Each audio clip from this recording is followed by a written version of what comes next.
नमस्कार। डीएलएड प्रथम वर्ष से हमारा हिंदी भाषा शिक्षण प्रवीणता, जिसके अंतर्गत आज हमारा गौरव का टॉपिक हम लेंगे शब्द शक्तियों के बारे में। सभी जानते हैं शब्द शक्ति होती क्या है।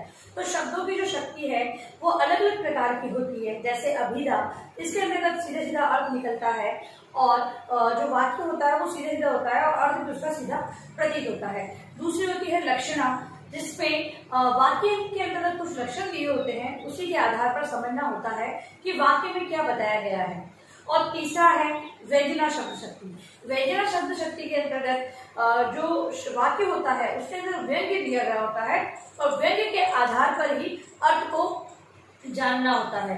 तो इस प्रकार से जो शब्द की शक्ति है वो 3 प्रकार की बताई गई है। और हम बात कर रहे हैं मौखिक अभिव्यक्ति की। तो मौखिक अभिव्यक्ति के अंतर्गत इन शब्द शक्तियों का बहुत ही महत्व है। कैसे? तो जो व्यक्ति किस बात को किस प्रकार से कह रहा है उसको समझने के लिए इन शक्तियों को जानना बहुत ही आवश्यक है। तो आइए आज इस वीडियो के अंतर्गत हम लोग शब्द शक्तियों के बारे में चर्चा करते हैं। तो शब्द शक्तियों का प्रारंभिक रूप, शब्द शक्तियों का प्रारंभिक वो, यह स्पष्ट है कि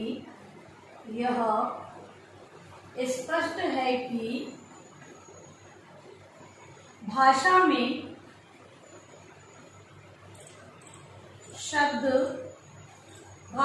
शब्द का महत्व उसमें छिपे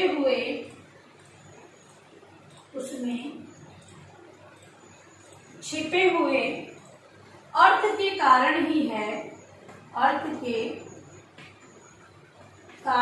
है शब्द का अर्थ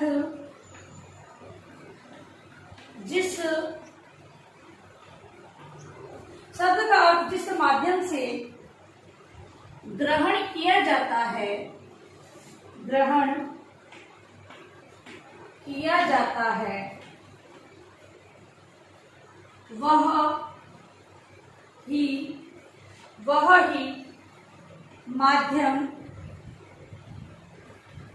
वह ही माध्यम शब्द शक्ति है।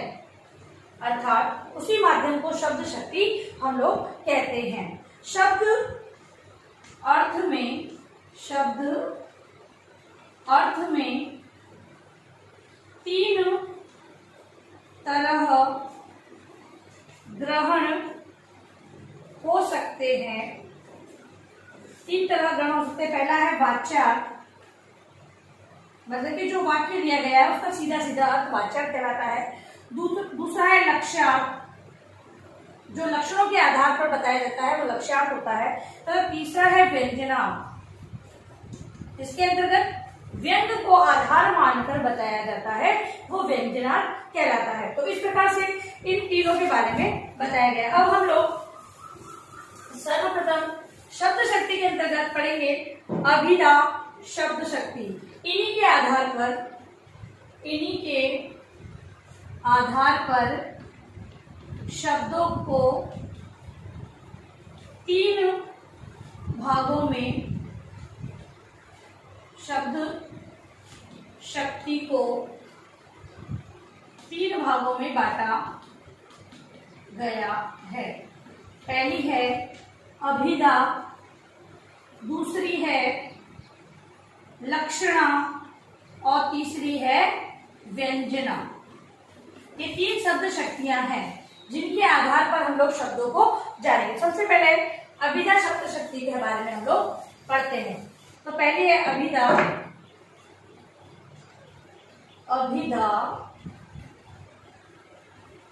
शब्द शक्ति,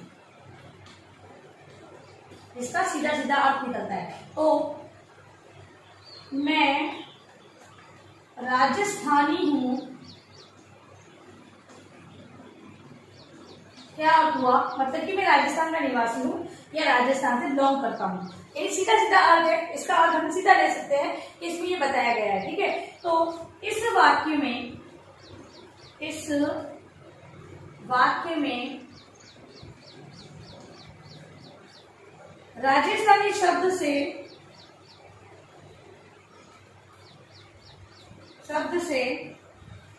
शब्द शक्ति के माध्यम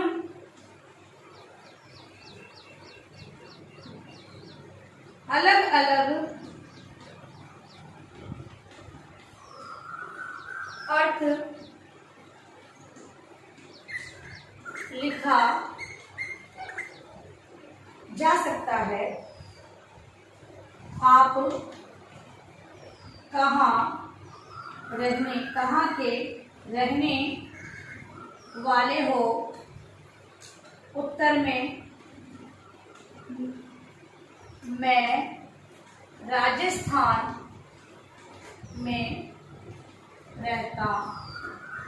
तो अर्थ सीधा सीधा निकल रहा है कि मैं राजस्थान में रहता हूँ, राजस्थानी हूँ। ठीक है, तो प्रश्न किसी प्रकार का हो लेकिन सीधा सीधा उत्तर यहाँ पर ज्ञात हमें हो रहा है। इसीलिए यहाँ पर क्या है, अभिधा शब्द शक्ति को लिया गया है।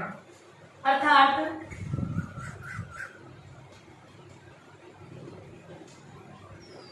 राजस्थान का रहने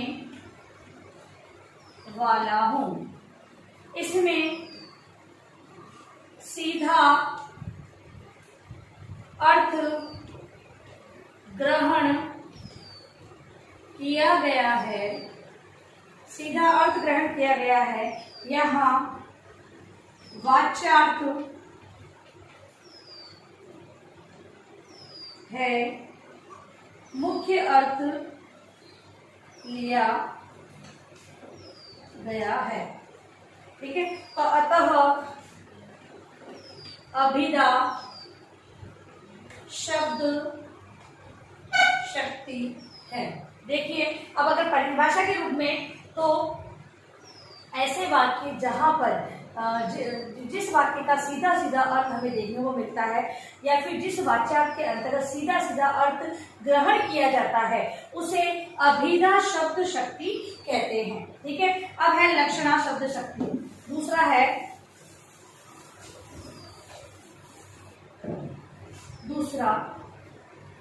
लक्षणा शब्द शक्ति। लक्षणा शब्द शक्ति शब्द का मुख्य अर्थ न लेकर लक्षणों, परिस्थितियों,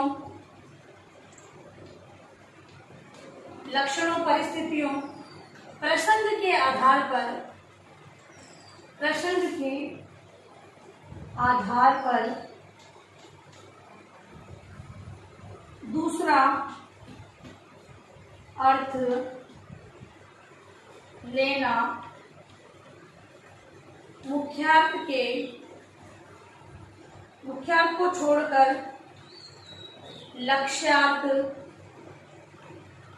लक्ष्यार्थ को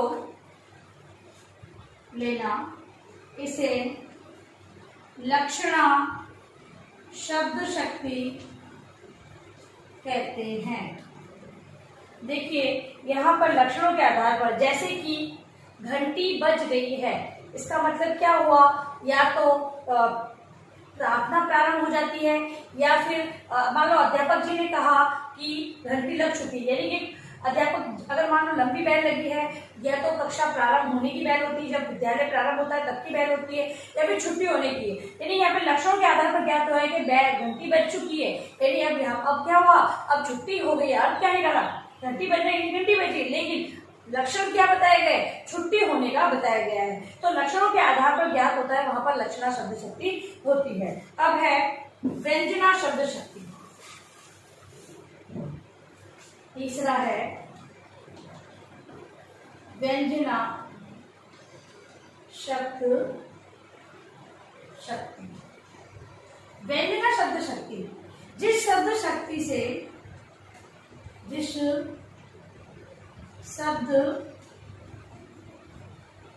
शक्ति से व्यंग्यार्थ का बोध होता है, होता है उसे व्यंजना शब्द शक्ति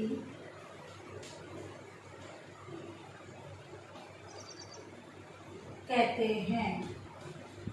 जैसे राम तो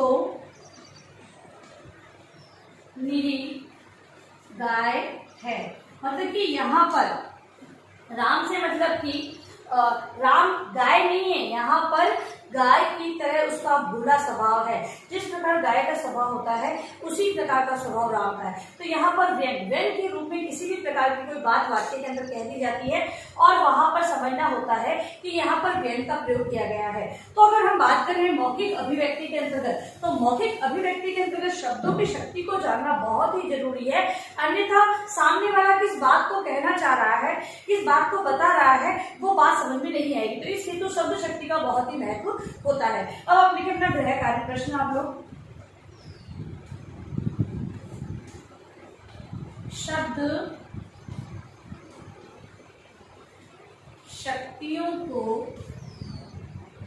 उदाहरण सहित समझाइए।